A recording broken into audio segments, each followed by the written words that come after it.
Hi, my name's Claire. This is my travel channel, Claire's Footsteps. While Claire's Footsteps is my YouTube and is one of my travel blogs, I also run a travel blog called Go South West England. This is all about travel in the West Country, from Cornwall to Devon and all the way up to Bristol. And today we're going to be talking about the 12 things that you should absolutely not do when you're in Cornwall. Now, just to explain, I am part Cornish. I do come from a very long line of Cornish ancestors. I've traced my family history in Cornwall back to the 14th century, I think. I grew up in London, but I do visit Cornwall all the time. Nowadays I live in Devon, which is the next county over, and I spent a whole summer in Cornwall and I've still got family there. So I know Cornwall very well, but I'm not born and bred Cornish. So just to get that on the table, full transparency, but I do know a lot about travelling in Cornwall, and I definitely think there are a few things that are important to bear in mind that you shouldn't do when you travel in Cornwall. So let's dig in.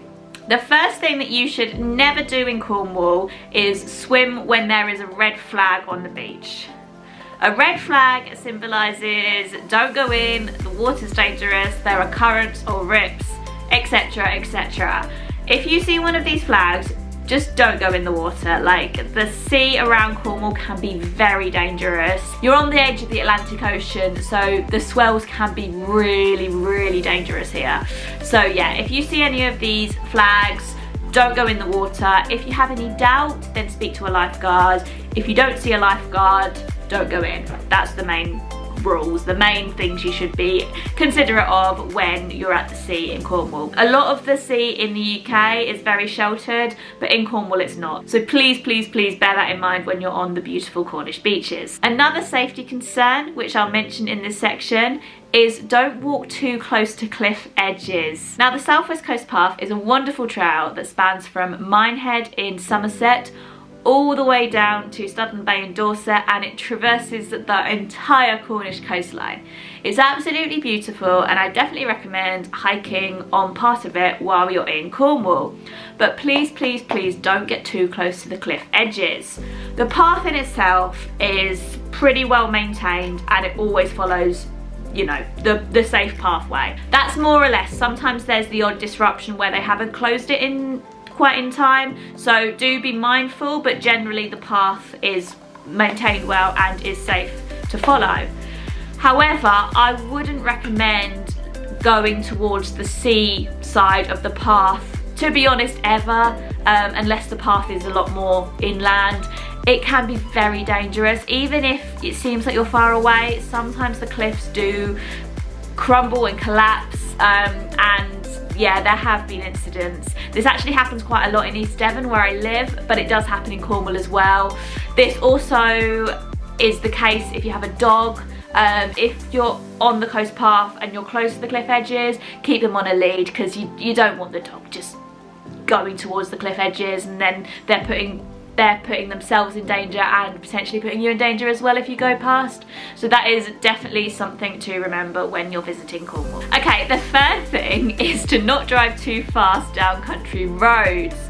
Now, we have a lot of country roads in Devon as well.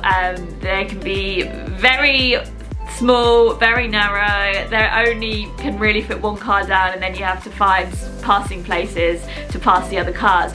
When I first moved to the West Country, I hated these roads. I was used to driving on much bigger city roads and I did not know what I was doing. But luckily, like, now I've got used to them. But it's really important when you're in these roads, just don't drive too fast down them. Technically the speed limit is 60, but I think that's absolutely ridiculous for some of these roads. And when you don't know the roads as well, and you don't know, you know, where they turn, where the nearest passing place is and stuff like that, it's just not worth it to drive really fast along them. Just take your time, go slow, make sure you know in enough time when there's going to be a car coming the other way. Yeah, just be careful on those roads. They're pretty unique. Alright, something a little bit more light-hearted, although this has caused many a debate between people from Devon and people from Cornwall. If you have a cream tea, which I highly recommend you do while you're in Cornwall, don't put your cream first. So in Devon, cream goes on first and then jam goes on top. In Cornwall, jam goes on first and then cream goes on top. If you do it one way round or the other in the wrong county, then I mean, you're not going to get in trouble, but you're going to get, you know, looks of disapproval. And yeah, if you do it the right way round, then people will, you know, be like, yeah, that's good, you know, you're a tourist who knows what they're doing. And just as a disclaimer, I live in Devon and my family are from Cornwall, and I never know which way around to do my scones, so I change depending on where I am. If I'm in Cornwall, I put jam on first. If I'm in Devon, I put cream on first. The next thing to not do when you're visiting Cornwall is to just visit Newquay or St Ives and then think you've seen the whole place. Newquay and St Ives are great, and if you've only got time to visit one on your trip, then that's fine. But just know that there is so much more to Cornwall than Newquay and St Ives. They're both beautiful coastal towns. Newquay has, you know, Newquay's Newquay. The beaches in Newquay are lovely. I'm not a huge fan of the town of Newquay. I love St Ives, but it gets very, very busy. But there are so many more places to see in Cornwall. So if you only see one of them, just know that you haven't seen all of Cornwall. If you're looking for other places to go, oh, so many places to recommend, but the Lizard is probably my favourite place in Cornwall. I like Penzance. It's got a lot more local feel, but there's a lot of history and culture there. Absolutely love Falmouth. Falmouth is a really lovely town. On the north coast, you've got places like Bude, good for surfing, Boscastle, which is really pretty, Tintagel, which is known for its castle. On the south coast, you've got Foy, which is a lovely harbour town, Loo, which is really nice. It's got the Loo River and some nice estuary scenery there, and then you can walk from there to Polperro, which is lovely. You've got Bodmin Moor in the centre, which is not coastal, but it's a really foreboding, brooding moor. You can visit Jamaica Inn in the middle of the moor, and then you've got Truro, which is the capital of Cornwall. It's its only city. It's got a lovely cathedral and really nice architecture. Or you could go to Redruth and Camborne, which is where my family's from, and learn about mining history. So yeah, hopefully that's given you a brief idea of how much more there is in Cornwall than just Newquay and St Ives. And like I say, if you've only got time to visit one of them, then great. They're both beautiful places, but just know that there are also plenty of other places to visit in Cornwall, and you can always come back. Okay, my next thing to not do in Cornwall, if you can avoid it, I know it's not possible for everyone, but is to avoid visiting in August if possible. Obviously, if you have school-age children or if you work in a school, this won't be, well, it will be possible to avoid August, but you can't avoid school holidays. Honestly, if that's the case, I would recommend visiting in May half term, even October half term. It's not as warm, but it's a lot quieter. Or maybe even the first week of school holidays at the end of July. That might be a bit quieter than August, but August just goes crazy. Cornwall gets so many tourists. The roads are usually just a complete traffic jam, so I wouldn't recommend visiting in August if you can avoid it. Any other time of year is absolutely lovely. August for me, it's just too busy for it to be fun. The next tip is focusing just on Bodmin Moor or the other moors. There are a few other moors in Cornwall as well, but don't walk around on them if visibility is poor. On Bodmin Moor in particular, it's very easy to lose your way, and once you've lost your way, you need some quite good navigational skills and equipment to re-find where you are. So I would only recommend hiking there if it's a very good visibility day. Interestingly, that's actually what happened to Daphne du Maurier. She got lost on Bodmin Moor, ended up at Jamaica Inn, was inspired by the smuggling history, and then wrote her whole book, Jamaica Inn. But yeah, I mean, that could have ended worse. So it's definitely a good idea to leave hiking on the moors for clear days. Okay, the next thing to not do in Cornwall is quite specific, but it's a good one to know about. Don't eat on the beach where there's seagulls around and take your eyes off your food. So there's nothing wrong with eating on the beach, but if you're, say you've got a Cornish pasty and you're sitting on the beach eating it, look over at your friend and then a seagull swoops in and just literally takes it. This happens every day in Cornwall. So if you're eating where there's seagulls around, just keep your eye like on your food. Just look at your food, and you know the seagulls will see that you've got your eyes on your food, but as soon as you're distracted, they will literally take it out of your hand. Like, it happens a lot, especially in St Ives. So yeah, bit specific, but happens way more than you think. Okay, number 9 of what you shouldn't do while you're in Cornwall. I can't even really believe I'm having to say this, but don't park your car on the beach.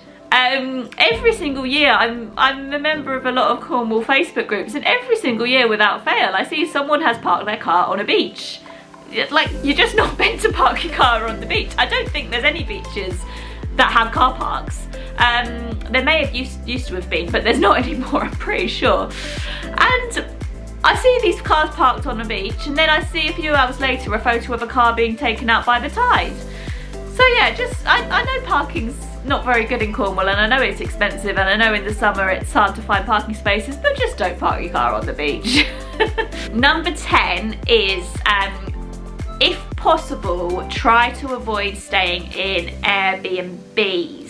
Now granted, again, I know this might not be possible for everyone, but if you are staying in an Airbnb, maybe try and make sure it's one that isn't a second home.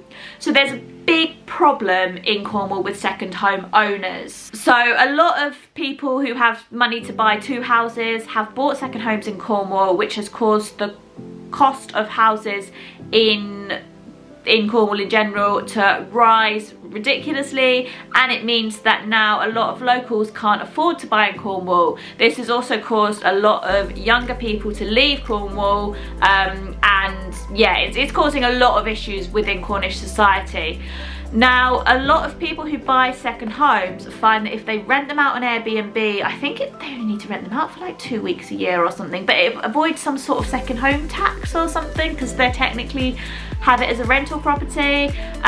You can avoid supporting this by not using Airbnbs. If you do want to rent a cottage or some kind of holiday home, it would be better, I think, to use one of the Cornish cottage holiday companies, such as Aspects or Classic Cottages.